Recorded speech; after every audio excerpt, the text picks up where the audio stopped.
Erasmus Darwin, the grandfather of Charles Darwin, was a Freemason and a member of the Royal Society, and he first proposed the theory of evolution in 1794 in his book titled Zoonomia. Erasmus suggested that all life had evolved from one common ancestor, which over time branched off into all the species we see today. Charles Darwin, also a member of the Royal Society, picked up where his grandfather had left off and continued to mold the theory of evolution. But let's back up a little bit. What is the Royal Society? The Royal Society is a pseudo-scientific institution that was founded in 1660 by Freemasons in order to disseminate propaganda that would further benefit the ruling class, and the ruling class wanted God out of the picture. Before the advent of the British Royal Society, science, the study of natural phenomena, and theology, the study of God, were inseparable.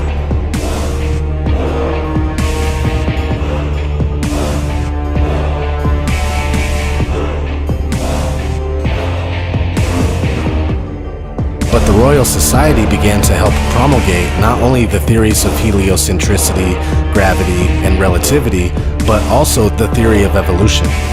All theories which attempt to push God out of the minds of men, women, and children everywhere. If the theories of heliocentricity and evolution were true, that means the Bible would lose credibility in many areas. Let's watch a clip from a PBS documentary called Evolution. Our natural history, the pen of Mr. Charles Darwin, is certain to command attention. His latest publication, The Origin of Species, is manifestly regarded by him as the opus upon which his future fame is to rest. Mr. Darwin claims that every living thing, every fish, plant, fungus,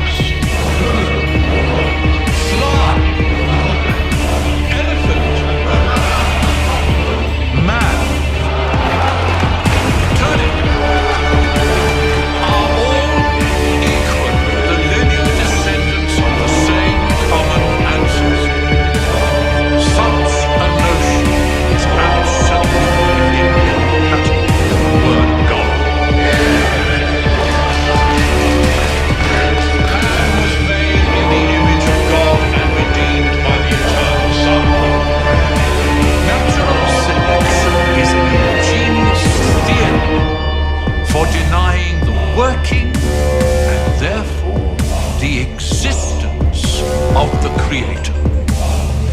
That's basically it. They put it out there. Now back to Charles Darwin.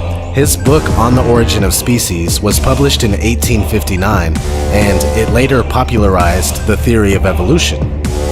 According to Darwinism, single cells eventually evolved into invertebrates, which are creatures without backbones like jellyfish, then successfully into fish, then amphibians, then reptiles, and finally mammals.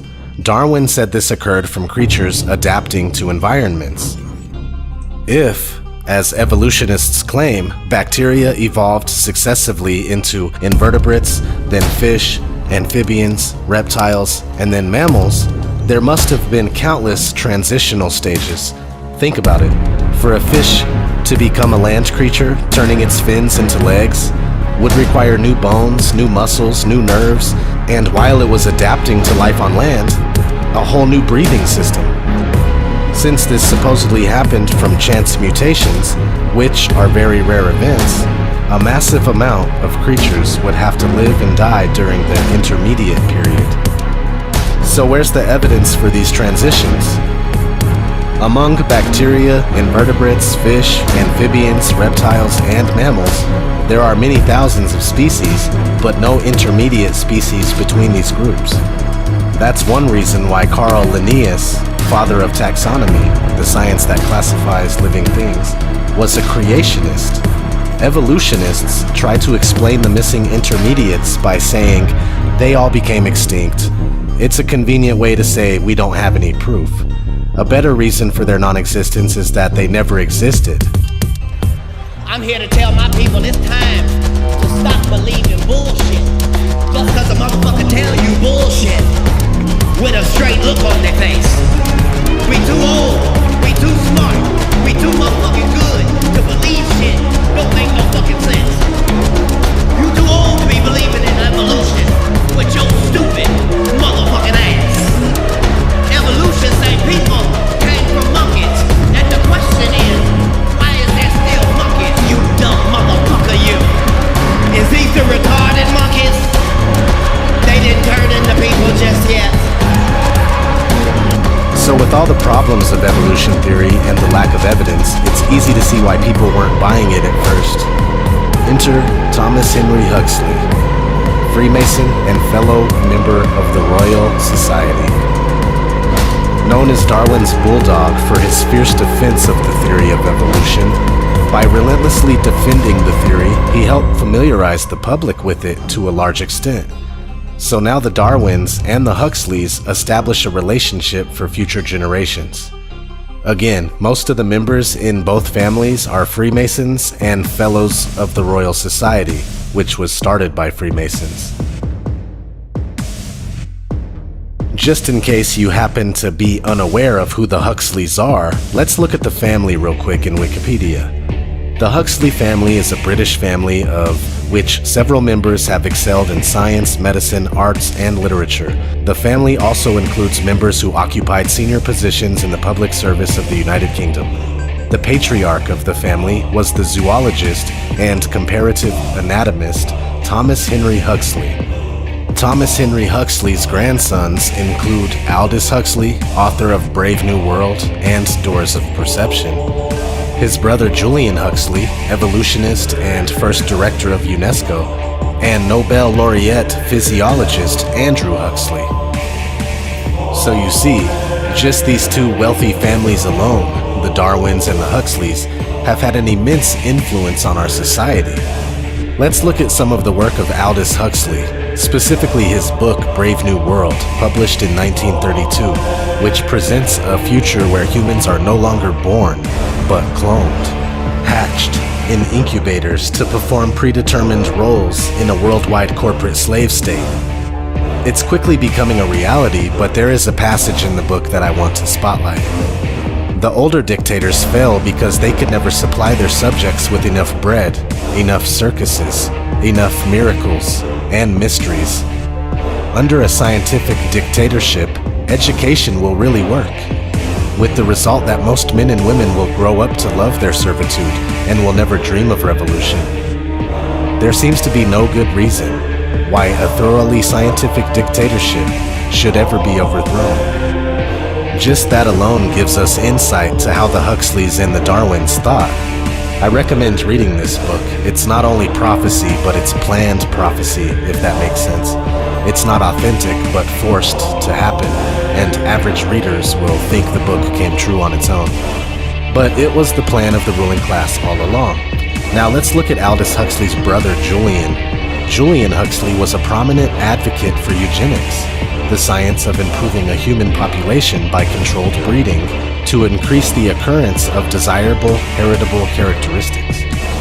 In his 1933 book, The Vital Importance of Eugenics, Julian Huxley argued that the principal goal of eugenics in the short term should be to ensure that mentally defective individuals cease having children. He advocated in particular for prohibition of marriage of the unfit, segregation of institutions containing degenerate individuals, sterilization of the unfit, and that's not really all. I'm just trying to quickly familiarize you with his work. It gets pretty bad. After becoming the first Director General of UNESCO, a United Nations Illuminati think tank, in 1945, Huxley published UNESCO, Its Purpose and Its Philosophy. This manifesto outlined both the broad goals of this newly established organization and Huxley's stance on how UNESCO should attempt to address them. He contended that UNESCO's goals included international peace and security, collaboration among the nations, and human welfare, arguing that these goals could only be accomplished if individuals pursued the most desirable direction in human evolution. Not only that, but Julian Huxley coined the term transhumanism. In a book of essays by Julian called New Bottles for New Wine, he wrote, "I believe in transhumanism. Once there are enough people who can truly say that, the human species will be on the threshold of a new kind of existence, as different from ours as ours is from that of the Peking man. It will at last be consciously fulfilling its real destiny." So there it is. These two ruling class families have been pursuing this agenda for a very long while, and there's multiple people in other families and other secret groups out there. We're only discussing just a couple. Long before the media was here to program us, there were institutions like the Royal Society to do it instead. But nowadays it's so much easier. We just watch TV. We watch the provided programming, and the lines between fantasy and reality blur like never before. Why haven't any scientists spoken up about the impossibility of evolution? The reason is simple. Those scientists that protest that the facts don't support the theory of evolution are quickly branded creationists, thrown out of scientific circles, and blacklisted so they can't obtain work with any major university or government science project even. And I've heard people say that the reason they don't want to publish papers that disagree is that they built their careers on this. If you were paranoid, you'd say there's a conspiracy. Whatever it is, there is a lot of resistance to getting something published that disagrees. They're scared. You'd lose your job over this stuff. People don't want to come out against anything, against the heliocentric model, against evolution. Scientists, they pretty much have to do the work that is already laid out for them. They have to go with theories that are already laid out before them. We all know if anybody goes against the mainstream narrative, we are ridiculed, mocked, and shamed. And it's just absolutely garbage, man. We need to change this.